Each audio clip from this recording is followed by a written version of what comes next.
I tore up $1 million check after my son lied about his wedding date, leaving me alone in an empty restaurant. While he celebrated with everyone but me, I uncovered his betrayal, a deliberate plan to erase his father from his memory. And now he faces the consequences. Before we continue, please subscribe to the channel and let us know where you are listening in the comments. I straightened my bow tie one final time before stepping through the mahogany doors of Grand Pavilion. 6 o'clock sharp, just as Daniel had specified. The weight of the gift box in my left hand reminded me of what lay inside, a check that would secure my son's future. White roses trembled slightly in my other hand as I anticipated his reaction. The silence hit me first. Crystal chandeliers cast their usual warm glow across empty tables draped in pristine white cloth. Through floor-to-ceiling windows, Central Park stretched in golden spring light, but not a single guest occupied the dining room's elegant chairs. No flower arrangements, no wedding arch, no celebration at all. My patent leather shoes echoed against marble floors as I walked deeper into space, checking each section methodically. Perhaps they'd moved the ceremony to the private dining room, but that too stood vacant, chairs pushed neatly under tables like soldiers at attention. "Excuse me." I approached the maitre d' station where a young man in black uniform polished wine glasses. "I'm looking for the Harris wedding reception." He paused mid-polish, setting the glass down carefully. "I'm sorry, sir, but we have no event scheduled tonight." "That's impossible." My voice came out sharper than intended. "My son, Daniel Harris, booked this venue month ago. The wedding ceremony was supposed to conclude at 5:30, reception at 6 o'clock. The young man's expression shifted to professional concern. "Let me fetch our manager, sir." James Morrison appeared within minutes, a man I dealt with personally when booking corporate dinners. His face showed genuine confusion as he reviewed something on his tablet. "Mr. Harris, I apologize, but our event calendar shows no weddings today. Are you certain about the date?"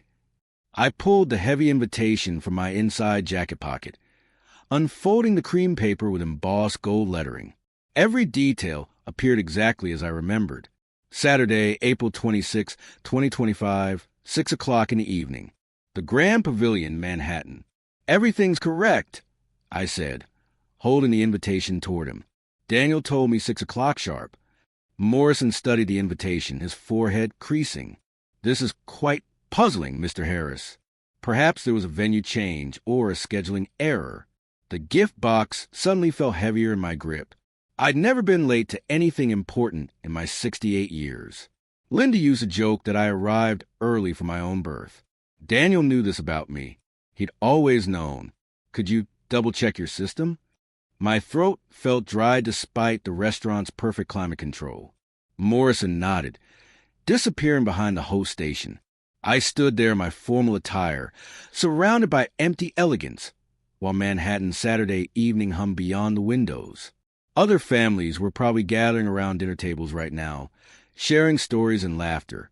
Morrison returned, shaking his head slowly. "I've checked everything twice, sir. No Harris event scheduled for today, yesterday, or tomorrow." I folded the invitation back into my pocket, my hand steadier than I felt inside. Something was very wrong, and I intended to find out exactly what. The restaurant's warmth followed me onto Fifth Avenue, but spring's coolness helped clear my head. I needed privacy for this conversation. Whatever had gone wrong, it was family business. My fingers trembled slightly as I scrolled through contacts to find Daniel's number. The gift box sat on my car's passenger seat, through the window. White roses scattered across black leather.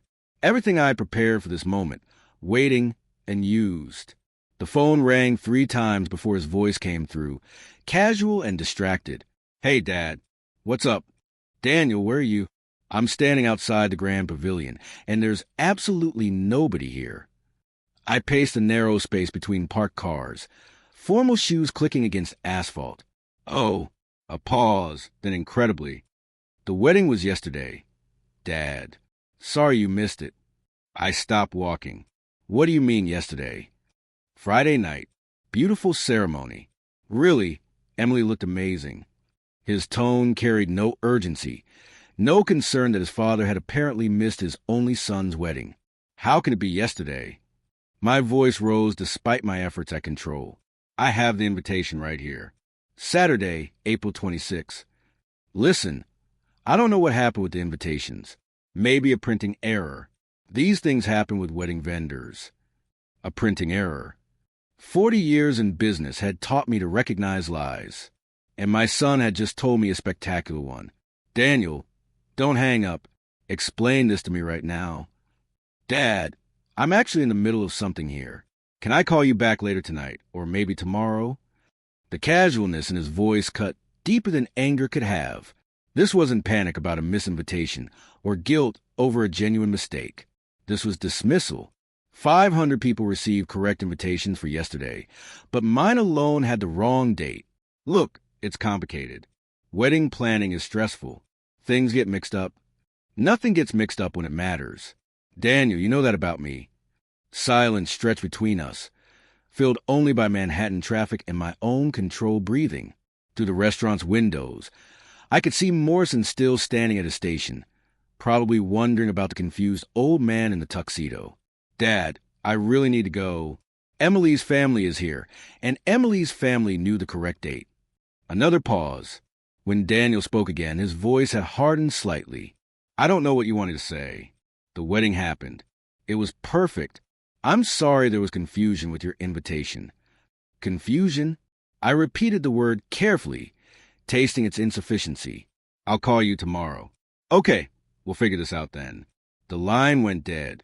I stood on the sidewalk, phone still pressed to my ear, watching normal people walk past with their normal Saturday evening plans. A jogger rounded the corner. A couple shared takeout bags. Life continued around me while mine had just shifted fundamentally. I got into my car and sat for several minutes before starting the engine, processing what Daniel's voice had revealed. Not confusion, not accident, deliberate deception. The drive to my apartment took 20 minutes through Manhattan's evening traffic. I used the time to think, my formal jacket draped across the back seat, bow tie loosened around my collar. By the time I reached the Upper East Side, my initial shock had crystallized into something colder and more productive. Inside my study, family photographs lined mahogany shelves. Linda and me at various corporate events. Daniel's graduation from Columbia. Holidays when he still seemed proud to be my son. I pulled out my phone, realizing I needed evidence of what Daniel had told me. Finding Emily's Instagram account took several attempts. Technology had never been my strong suit, but there they were. Dozens of photographs from yesterday's celebration.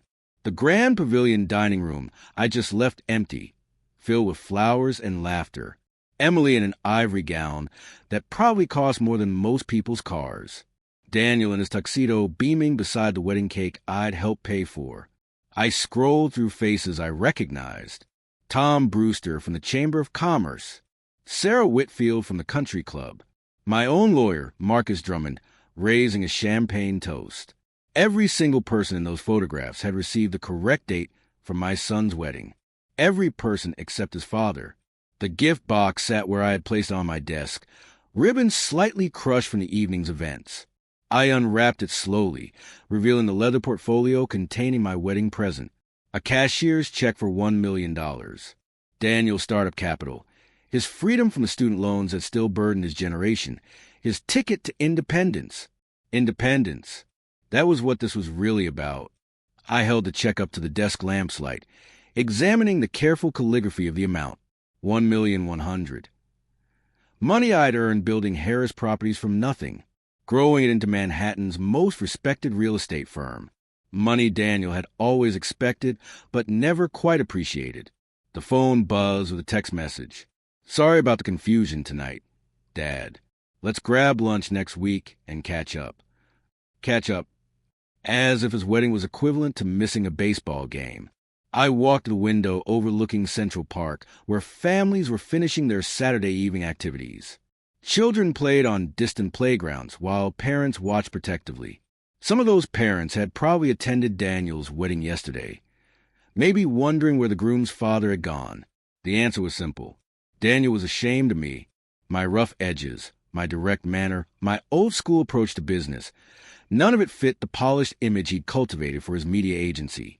His clients preferred the sanitized version of success, not the man who had actually built it from construction sites and late-night negotiations.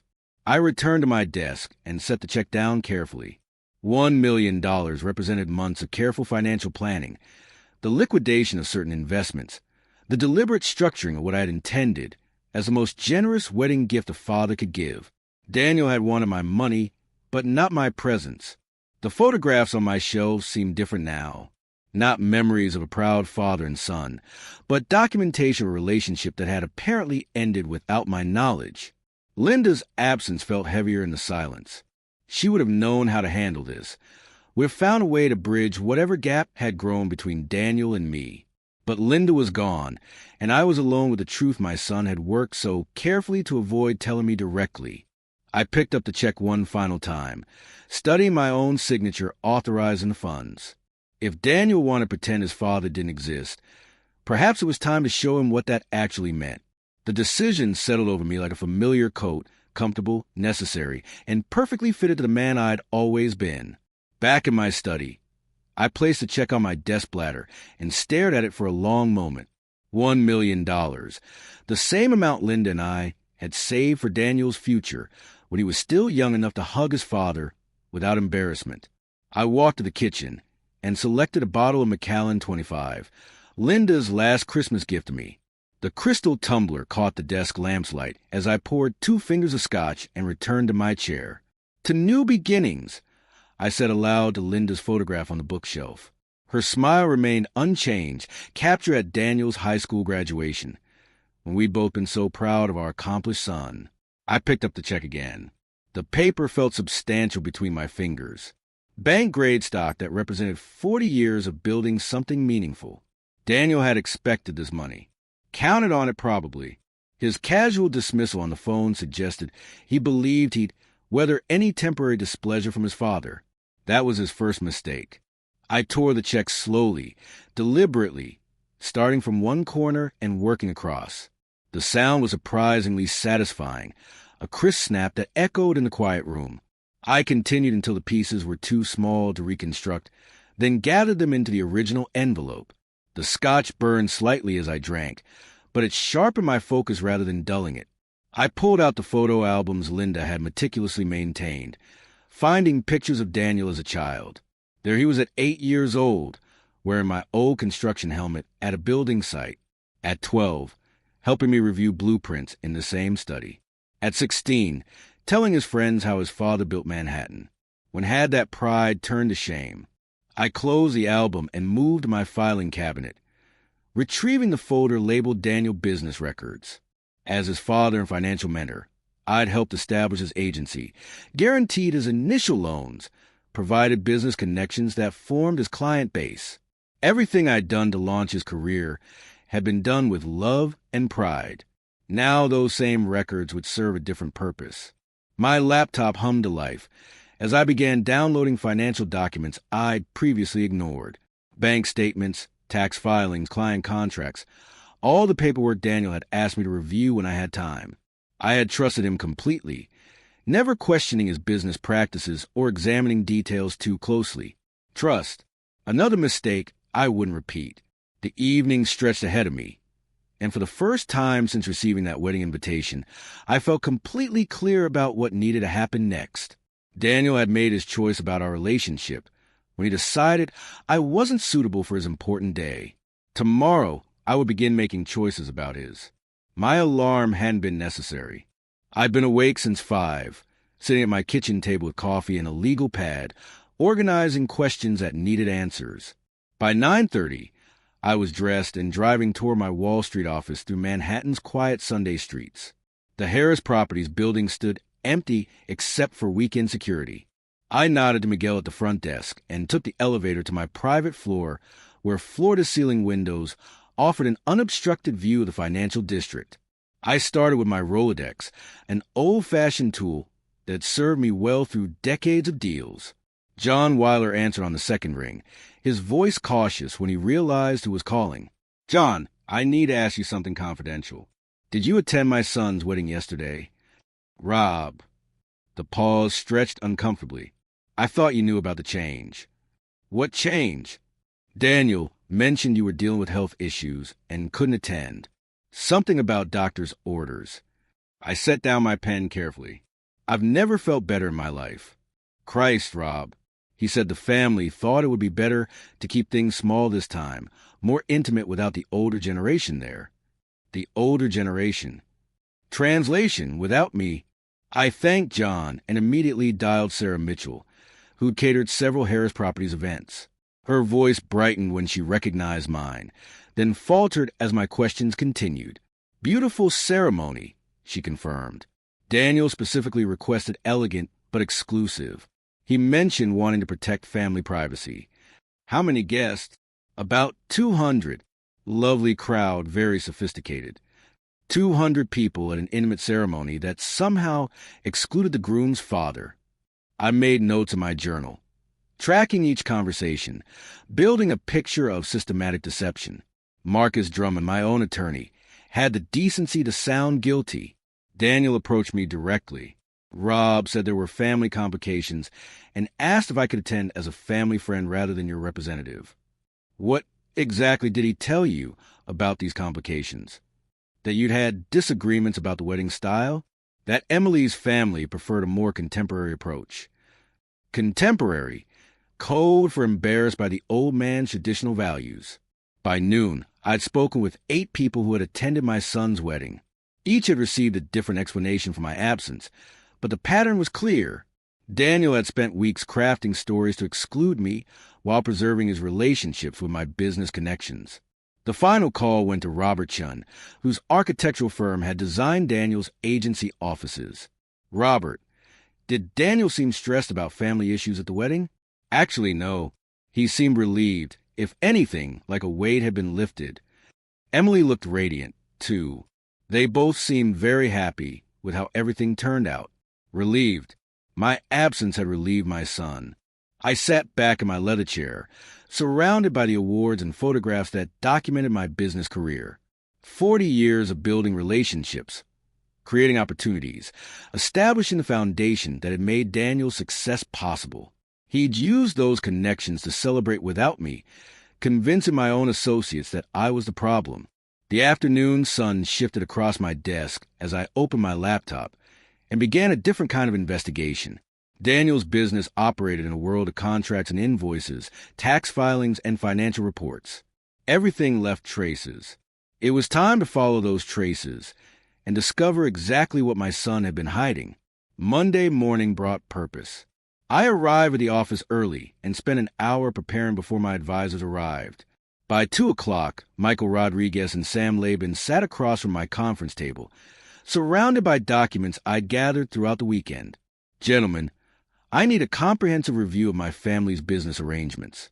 I kept my voice neutral, professional. Consider this a standard audit. Michael opened Daniel's financial files first, his accountant's eyes scanning columns of numbers with practiced efficiency. After 20 minutes, he looked up with concern. Mr. Harris, these figures don't align with standard business practices. Income reporting shows significant inconsistencies. Show me. He spread 3 years of tax returns across the mahogany surface, pointing to specific entries. Here, Daniel reported $340,000 in agency income for 2024, but these bank statements show deposits totaling over $900,000. Where's the difference going? That's what concerns me. There are multiple transfers to offshore accounts in the Cayman Islands, shell corporations with minimal documentation. Sam leaned forward, adjusting his glasses as he examined the paperwork. This pattern suggests deliberate tax evasion, Robert, not simple bookkeeping errors. I maintained careful composure, though my pulse had quickened. What would happen if these discrepancies were discovered by authorities? The IRS would launch an immediate investigation, Sam explained. With amounts this substantial, we're looking at potential criminal charges, prison time. Michael nodded grimly. The offshore component makes it worse. Federal prosecutors treat hidden foreign accounts very seriously. I photographed each document methodically with my phone, creating a comprehensive digital record. Daniel's agency had flourished using my business connections, but apparently my son had decided those same relationships weren't worth maintaining legally. There's more, Michael continued, pulling out client contracts. Several agreements show cash payments without proper documentation. That's money laundering territory, if the amounts are significant enough. How significant are we talking based on these records? Potentially over $2 million in unreported income across 3 years. The irony struck me forcefully. I'd offered Daniel $1 million as a wedding gift, honest money earned through legitimate business. He'd apparently been hiding twice that amount through legal schemes. Sam gathered the papers into neat stacks. Robert, I have to ask, are you considering reporting this to the authorities? I stood and walked to the window, looking down at Wall Street's afternoon activity. Traders and analysts hurried between buildings, conducting business within legal boundaries because they understood consequences. I'm considering many things, Sam. For now, I just need to understand what my son has been doing with the advantages I provided him. Michael and Sam exchanged glances. They had worked with me long enough to recognize my tone when I was planning something significant. We'll prepare a complete analysis, Michael offered. Every transaction documented, every irregularity highlighted. Do that, and gentlemen, I turned back to face them. This conversation remains confidential until I decide otherwise. They nodded and began packing their materials.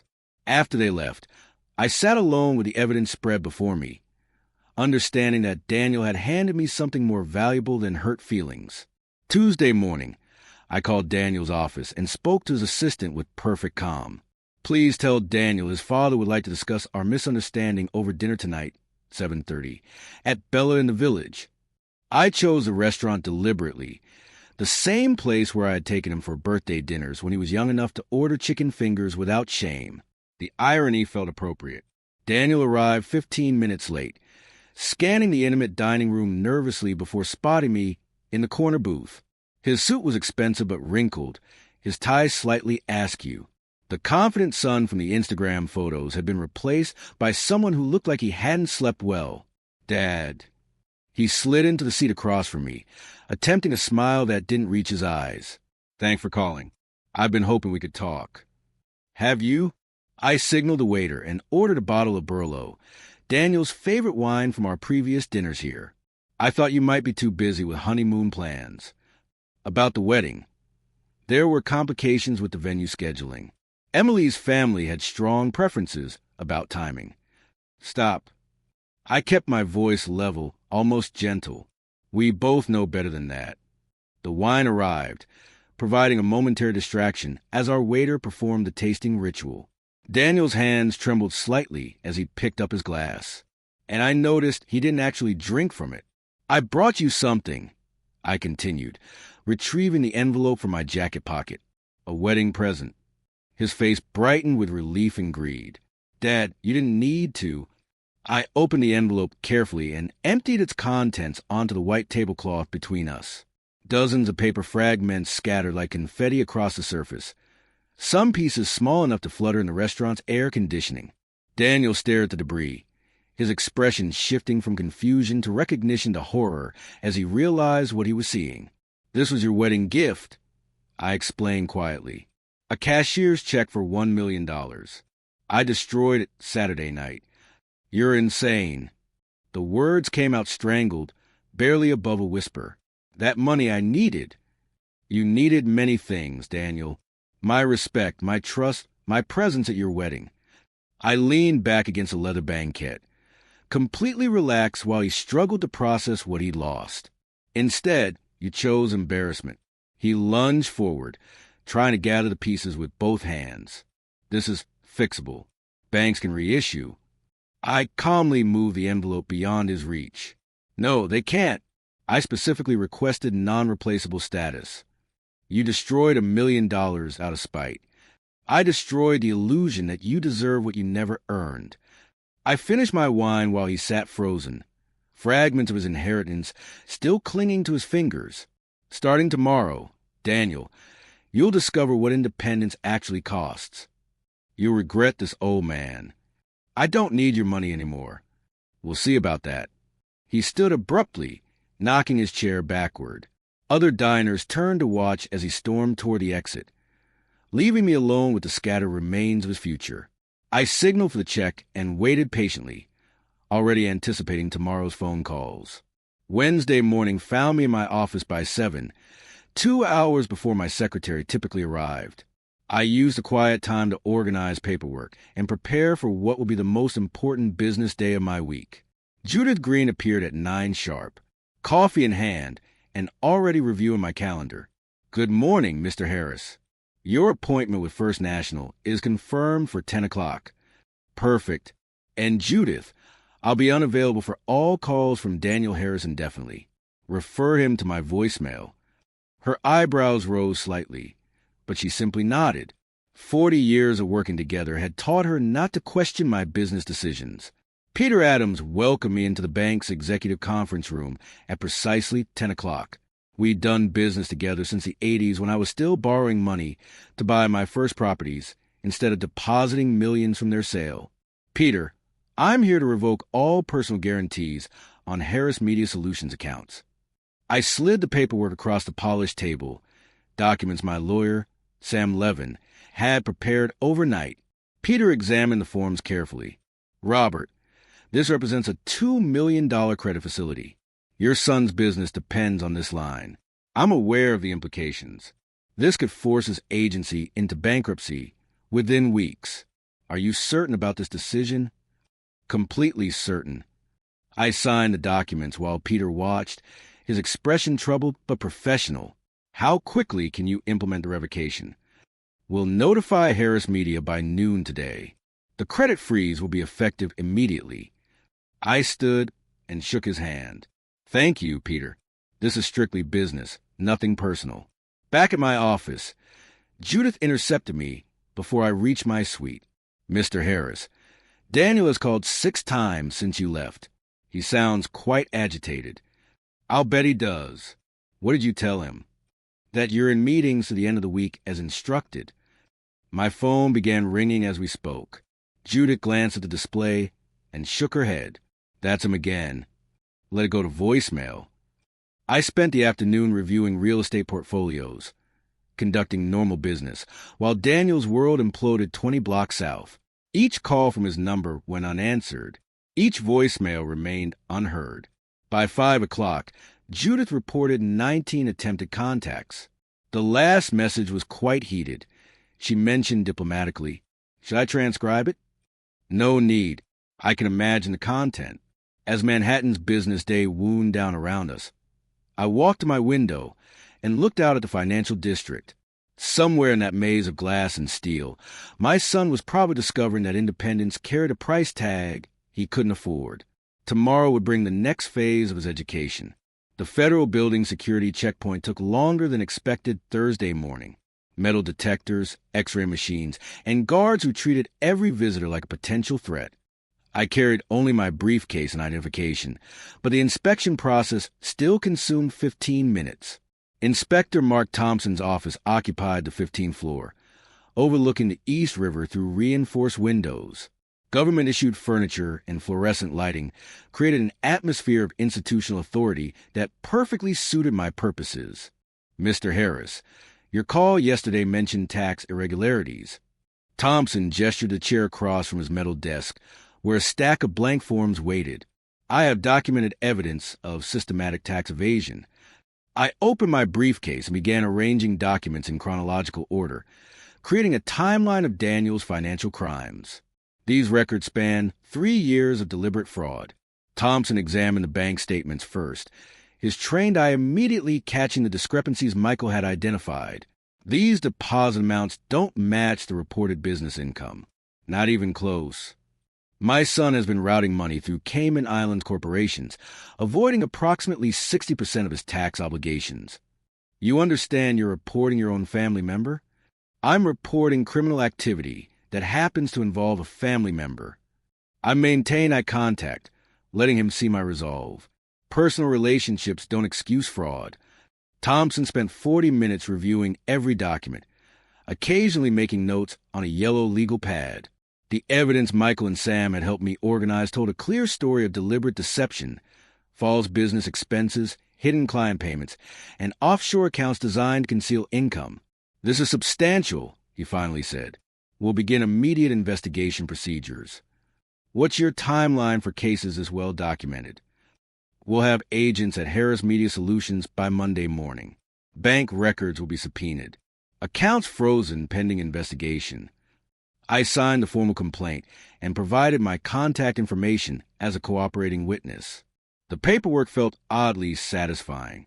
Each signature represented another step away from the father Daniel had rejected. Mr. Harris, investigations like this typically take months to resolve. Are you prepared for that duration? Inspector Thompson, I've spent 40 years building my business reputation on patience and persistence. I'm prepared for whatever timeline justice requires. He walked me to the elevator, promising regular updates on the investigation's progress. As the doors closed, I caught my reflection in the polished metal. A man who just weaponized the federal government against his own son. The building's lobby bustled with afternoon activity as I signed out at security. Government employees hurried past with folders and briefcases, conducting the business of justice in their methodical, institutional way. Inspector Thompson called my office at 2 o'clock Friday afternoon. Mr. Harris, we're executing the warrant in approximately 2 hours. Thought you'd want to know. I thanked him and hung up, then walked to my window overlooking Wall Street's afternoon activity. Daniel would be in his Soho office, probably meeting with clients, completely unaware that his professional world was about to implode. The clock on my desk read 4:15, when my phone buzzed with a text from Marcus Drummond.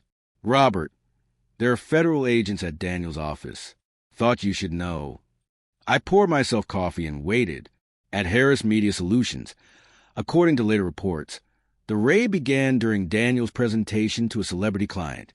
6 IRS agents entered through the reception area with warrants and badges, transforming his trendy converted warehouse into a federal crime scene within minutes. Agent Sarah Chun led the operation with bureaucratic efficiency, directing her team to specific computers and filing cabinets, while Daniel stood frozen beside his conference table. His client, a Broadway actor whose political campaign Daniel managed, gathered his materials and left without explanation. This is completely unnecessary, Daniel told the agents as they photographed documents and seized hard drives. I can provide whatever information you need voluntarily. Sir, please step aside while we complete our evidence collection, Chim replied, boxing client files with methodical precision. Daniel's 12 employees watched from their cubicles as federal agents dismantled 3 years of business operations. Phone calls stopped mid-sentence. Creative brainstorming sessions dissolved into confused whispers. By 5:30, the agency resembled a corporate archaeological dig rather than Manhattan's most innovative PR firm. My phone finally rang at 6 o'clock. You orchestrated this. Daniel's voice was raw with fury and exhaustion. Somehow you arranged this raid. Federal investigations operate independently, Daniel. I don't control government agencies. The timing is too convenient. First my credit disappears, now this. Perhaps you should have considered consequences before betraying family trust. They won't find anything illegal. I let the silence stretch between us, listening to his ragged breathing. Through my office window, Manhattan's lights were beginning to twinkle in the gathering dusk. Actually, Daniel, they'll find exactly what I discovered. The question is whether you prefer criminal prosecution or professional bankruptcy. This isn't over. You're absolutely right. It isn't. The line went dead, and I sat back in my chair, satisfied with the day's progress. Phase 3 was complete. Tomorrow would bring the weekend, giving Daniel time to fully appreciate his new reality. Monday would introduce him to the final lesson about family loyalty and its consequences. Daniel's desperation brought him to my apartment Saturday evening, Emily trailing behind with the defeated posture of someone who'd spent the day listening to her husband's increasingly frantic phone calls. I opened the door to find them both disheveled. Daniel's usually perfect hair unkempt. Emily's designer clothes wrinkled from a day of crisis management. Their faces showed the strain of 48 hours spent watching his business empire crumble. We need to talk. Daniel pushed past me into the living room, without invitation, Emily following with an apologetic glance in my direction. Please sit down. I gestured to the sofa where Daniel had spent countless childhood Sundays back when he believed his father could solve any problem. Can I offer you anything? Coffee? Wine? Cut the hospitality act. Daniel snapped, pacing beside the fireplace where his graduation photos still hung. You know why we're here. Emily positioned herself carefully between us, her journalist instincts recognizing dangerous territory. Mr. Harris, surely we can resolve the situation as adults, as family. Family? I repeated the word thoughtfully, settling into my leather chair. That's precisely what we need to discuss. From my side table, I retrieved the envelope containing the check fragments and placed it on the coffee table between us. Emily's eyes widened as she recognized the scattered pieces. This was Daniel's wedding present. I explained calmly. A $1 million check that I destroyed after discovering his betrayal. Dad, please. Daniel stopped pacing, his voice cracking slightly. I can fix this. The agency is salvageable if I can just restore the credit line. Why would I help someone who considers me an embarrassment? Emily leaned forward, her hands clasped tightly. There must have been a misunderstanding about the wedding invitations. People make mistakes when they're stressed. No mistake. I met her eyes directly. Your husband spent weeks crafting lies to exclude me from his special day. He told my own business associates that I was inappropriate for the occasion. Daniel collapsed onto the sofa, his earlier bravado evaporating. The wedding planning got complicated. Emily's family had opinions about guest lists. Stop lying to me. The sharpness in my voice cut through his excuses. And for a moment, we stared at each other across the ruins of our relationship. Emily looked between us uncertainly, finally understanding that this conflict ran deeper than wounded pride. What do you want? Daniel's question came out as a whisper. I want you to experience consequences. For 40 years, I protected you from failure, provided opportunities, guaranteed your success. I stood and walked to the window, looking out at Central Park, where families still gather for weekend activities. You decided that protection was worthless. Now you'll discover what life looks like without it. I'll destroy your reputation if you don't stop this. I turned back to face him, and something in my expression made him shrink against the sofa cushions. Try me? Monday morning began with phone calls to journalists I'd cultivated over 4 decades of New York real estate development. Sarah Martinez of the Times, Frank Weber at the Post, Jennifer Chone from Business Week. Each received identical manila envelopes containing Daniel's financial records and a timeline of his tax evasion scheme. Sarah, I have an exclusive story about corruption in the PR industry. I told the Times reporter, who'd covered my major development projects since the 90s. What kind of corruption? Tax fraud, offshore accounts, celebrity client money laundering, the works. By noon, Daniel's phone was ringing with interview requests he couldn't dodge. By 2 o'clock, the first online stories appeared with headlines like Manhattan PR agency under federal investigation and celebrity publicist accused of $1 million tax scheme. I watched the news cycle accelerate from my office, monitoring social media as Daniel's professional reputation disintegrated in real time. His agency's Instagram account, once filled with glamorous client events, now attracted comments from reporters seeking statements about criminal allegations. The Broadway actor who had witnessed Friday's raid issued a public statement through his manager. We are immediately terminating our relationship with Harris Media Solutions pending resolution of these serious allegations. 2 political candidates followed within hours. At 4 o'clock, Daniel called me directly. Congratulations. His voice carried exhaustion rather than anger now. You've accomplished what you wanted. Have I? What exactly did I want, Daniel? To ruin my life completely? No. I wanted my son to understand that actions carry consequences. That family loyalty matters. That betrayal has a price. I leaned back in my chair, watching Wall Street's late-day activity through my window. You taught me that lesson when you excluded me from your wedding. I simply returned the favor. The agency is finished. My staff cleared out this morning. My reputation is destroyed.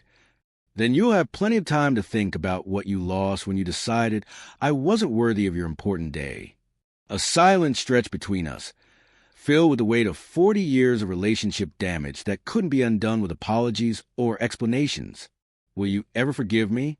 I considered the question carefully, looking at Linda's photograph on my desk. She would have found another way, would have built bridges instead of destroying them. But Linda wasn't here to see her son dismiss everything we'd built together. Daniel, forgiveness requires remorse for actual wrongs, not regret about consequences. When you understand the difference, call me again. I hung up and opened the evening edition of the Times, where Daniel's downfall occupied 3 columns on the business page. The photograph showed him leaving his former office building, briefcase in hand, looking exactly like what he'd become, a fallen executive, learning that independence without integrity carried its own punishment. Outside my window, Manhattan pulsed with its eternal rhythm of ambition and consequence, success and failure.